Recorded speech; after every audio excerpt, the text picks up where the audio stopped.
Kailash Chandranath retired sergeant air force एवं वासुदेवपुर अवसर प्राप्त कल्याण संघर संपादक भाव में कार्य करुच्ची। आज आम संघ तरफ 25तम कारगिल विजय दिवस आम पालन करूँ। एथिरे बहुत माने बड़ भाव में नहेले मध्यम धरणर आम यही समारोहटी को पालन करने चेष्टा करूँ। समस्त फौजी भाई माने अत्यंत उत्साह सहित या पालन करते। मोर समस्त फौजी भाई मान सहित जो वार्तालाप थिला सकाळे आमर राष्ट्रीय ध्वजा उत्तोलन करा जायथिला एवं अतिथि मानक द्वारा ये कारगिल विजय दिवस विषय रे कथा रखा जायथिला। तथापि यही कथा भितर आम समस्ते गोटे निष्कर्ष रे पहुँचलु। आम समस्ते फौजी जो सेवानिवृत्त फौजी भाई माने सेनारू निवृत्त माने सेवानिवृत्त नहीं तथापि आम माने से जो राष्ट्र सेवारू एबे भी निवृत्त रही ना। तथापि आम समस्ते सतर्क प्रहरी भाई आम ये राष्ट्र सुरक्षार कार्य रे एबे भी आम निष्क्रिय भाव में नहेले माने माने संपूर्ण सक्रिय जो सैन्य भाव में जो काम करिवार मौका तो आम छाड़ी सारीचु। तथापि आम निजको निष्क्रिय करना। एवं ये देश सेवार बा देश सुरक्षार जो दायित्व रे आम माने रहीचु। जदि कौन से भली स्थिति उपजे देशपाई तथापि आम माने एवं निजर सेवा देवाई प्रस्तुत अच्छु। रहीचु रहीथु। परवर्ती पीढ़ी को यही मोर अनुरोध जे सेमाने समस्ते किछि दिन पाई हेउ मध्य फौज जॉइन करंतु एवं जो राष्ट्रभित्तिर जो जिनस सेमाने जानतु आउ जाफल कि गोटे जो अनुशासित जीवन किमती जीवा हुए जो कंफर्ट जोन रु बाहर के आज जो मोबाइल दुनिया एवं सबू जो ऐसो आराम रु बाहर के निजर जो कंफर्ट जोन रु बाहर की किसी समय पाई सेमाने देश सेवार निजको नियोजित करंतु। यही हूँ मोर उत्तर पीढ़ी मेसेज। सुख शांति आम काम करने पसौचु से जिन बारंबार मुझे फौजी हिसाब से समस्त को उदाहरण देता भर्ती 95 से समय मुझे 33 को हमको मन करवार दिन जो मैंने 527 जन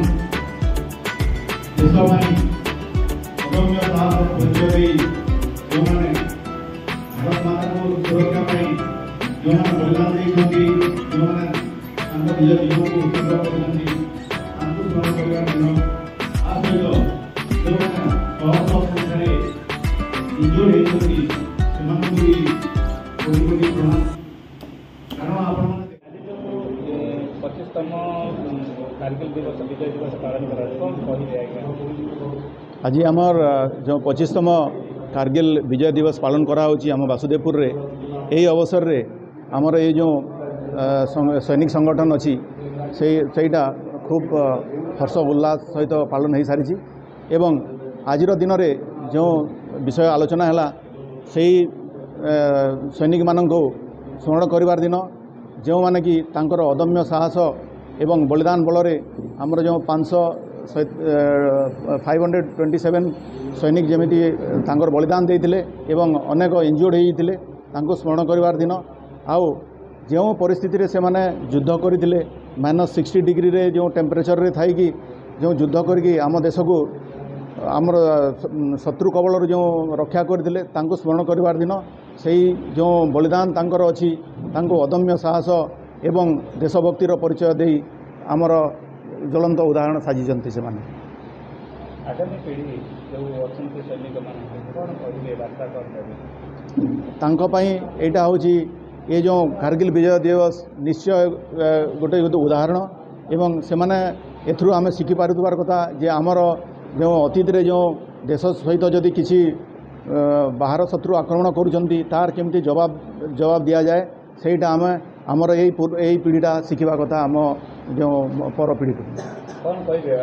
1999 मसीह टेक्नोलोजी एवं टेक्नोलोजी आधुनिक जुगर जो टेक्नोलोजी या जो विजय हासिल कर जो प्रक्रिया सब रही डेवलपमेंट हो कौन एबे तो टेक्नोलोजी बहुत डेवलपमेंट कर गलानी आउ से टाइम रे जो ग्राउंड लेवल रे जो युद्ध होता जो बरफ रे युद्ध होता एबे तो निश्चय आमर जो सैनिक उपकरण अच्छी निश्चय वर्ल्ड लेवल रो वर्ल्ड क्लास रो आउ सेठी पई एबे जदि भी कौन टाइप सेमती हुए ताहले अन्य हिसाब रे ताको शत्रु को जवाब दिया जिवो।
स्पेशल ट्रेन ले जम्मू पहुंचला परे आमे नेक्स्ट दिन मूव करथिलु कारगिल। मोर कारगिल और मो भेटनान प्रफुल्ल कुमार नायक और वासुदेवपुर आज आमे वासुदेवपुर एयर सर्विसन संघ तरफ जो विजय दिवस पालन करूँ। ये विजय दिवस गोटे मुख्य कारण थिला जहाँकि मु कहवा चाहूँगी विजय दिवस किमिति हला केबे हला 1969 मसीह ये कारगिल दिवस कारगिल युद्ध होइथिला। ये कारगिल युद्ध किमिति हला और केमिति जना पड़ला पाकिस्तान सैनिक माने जेतेबेले सेठी लुचि सेमानंकर आवास बनवा आरंभ कर देथिले। जणे मेंढा चराली चमरी गाई हजिथिबा जुगु सी बुलिकी देखला जे कि इठी कला पोशाक मानकर कला कला पोशाक कोई माने एठी आम भारतीय सेना तो ये नहांती एमाने कला पोशाक से पत्थर हटाई सेठी तंबू लगे आरंभ करते जहाद्वारा से देखिकी सही इनफर्मेशन टाकू आम आसी भारतीय सेना को जनाइथिला। जहाद्वारा भारतीय सेना सेठी पेट्रोलियम ड्यूटी करिकी देखिले जे कि पाकिस्तानी सैनिक माने दीर्घ 20 दिन 25 दिन धरी सेमाने सेठिकार सबू तांकर आडा कि बैंकर बनवा आरंभ करथिले। जे से इनफर्मेशन द्वारा आम भारतीय सेना तापर आमे हेटी अटैक करियो आरंभ हला जहाद्वारा कि युद्ध आरंभ हला। कौन कहबे ये विजय दिवस पालन अवसर में कौन कहबे विजय दिवस आमे भारत सैन्य आर्मी एयरफोर्स नेवी एमाने आमे कारगिल विजय दिवस विजय करथिलु जहाँ को आमे विजय दिवस नाम युद्ध विजय कर विजय दिवस नाम पालन करूँ।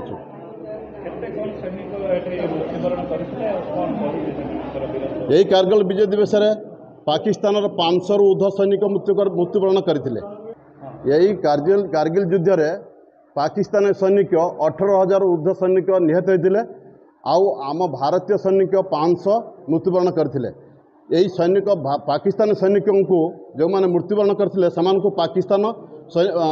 सेना नहीं नथिला जहाद्वारा कि आमे भारतीय सैनिक माने तांको आनी तांकर शव को आम भारतीय सेना शव सत्कार करा जायतिला। माने जण फौजी रो भाषा जानि पारिबो तार नागरिकता जानि पारिबो तार भाषा बुझि पारिबो तार इनकम बुझि पारिबो सेई जिनिसटा बेसी दिन मान करना ज्यादा बेसी निश्चित कारण हो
दामोदर लेंका ऑनररी फ्लाइंग अफसर रिटायर्ड इंडियन एयरफोर्स मु बहुत गर्वित जे आम ये अंचलर जो भूतपूर्व सैनिक माने आजिकार जो विजय दिवस को पालन कर आजिका दिन में आहरी बड़ महत्व हूँ जे 25 वर्ष पूरी जाइए कारगिल विजय दिवस को से आमर ये अंचलर जड़े सुनामधन्य air force retired honorary flying lieutenant Bhanj sir तांकू गैलेंटरी अवार्ड मिलूँ दिल्ली डकाई सरसोआ एयरबर्स रे तांकू गैलेंटरी अवार्ड दिज्व सी संश्लिष्ट थिले कारगिल वार समय रे मिराज बेस साइड्रु तांकर भूमिका बहुत अतुलनीय थिला जेहेतु जदिओ से 2003 रे रिटायरमेंट करनी थिले किंतु एत वर्ष पर भी तांकू एयरफोर्स मन पकेला एवं तांकू आज डका जाइए सरसोआ एयरबेस को तांकू गैलेंटरी अवार्ड देवाई तापर आप कारगिल विषय जो कहते कारगिल उच्चता प्राय 2600 मीटर हम माने 2 किलोमीटर 2.5 किलोमीटर रु अधिका जोटा कि बहुत टेरेन लैंड से गुड़ा से गोटे चुटी नहीं बहुत गुड़े चुटी थिला जोटा कि समय क्रमे पाकिस्तानी सैन्य एवं तांकर मिलिटेंट से माने मिसी आमर चुटी मानू अकुपाय करनी एवं सिराज जाइथिला मिराजर आपणकर मिराज जोगु ही आर्मी को इमिति सपोर्ट मिलला जे पिन पॉइंट बम्बार्डमेंट सेटा आपणकर मिराज हूँ 3rd and 4th जेनेरेशन मझा मझीर एयरक्राफ्ट बर्तमान तो 5th जेनेरेशन एयरक्राफ्ट आसीगला आपणकर राप्ती आपण मानकर प्रश्नर मुझे उत्तर देवी जमी स्वाधीनता दिवस आम कहीं पालन कर स्वाधीनता तो 47 होता आम कहीं पालन कर आमर जो 47 पर आम तो 47 जन्म ही नहीं किंतु आमर पूर्वपुरुष मैंने आमको चेतई देवाई बहुत गुटे कथा अच्छी जे आम जानी कि आमको जिते पर्यंत चेतना आमर चेतई न दिज्व आम आगबर होनी उठिकी छिड़ा होनी कि किसी करें से भाई विजय दिवस रे आमर परवर्ती पीढ़ी मानू एक बाणी जे तांकर जो पूर्वपुरुष मैंने सेतबेले टेक्नोलोजी एत एडवांस नथिला तथापि से अदम्य साहस देखई जो कारगिल जो टेरेन लैंड रे जाइकी युद्ध करी जो मैंने आपणकर अनुकूल परिस्थिति रे युद्ध करी जोटा विजय लाभ कले सेटा आमर परवर्ती पीढ़ी मानू निश्चित भाव में तांकू एक गाइडेंस दब एवं से अधिकरू अधिक सैन्य बाहिनी रे जोग देवे खाली पैसा पाई नुहे देशमातृकार सेवा पाई कारण आपड़ जानी आमर जड़े ऑफिसर से कथा कहती जे समस्ते आमे चाहती जे शहीद भगत सिंह समस्त घरे जन्म हूँ कि मो घरे जन्म हूँ ये जदि मनोवृत्ति रहा आम भारत आगू बढ़ी पारनी मोर समस्त देशवासी को अनुरोध सेमानकर पिला मानू से निश्चित भाव में किछि दिन बरंग हो से आर्मी एयरफोर्स कि नेवी रे जो डायरेक्टली डिफेन्स रे पठातु एवं सेमानकर अनुभूति निश्चित हम एवं से समाजर कल्याण करें ता द्वारा धन्यवाद।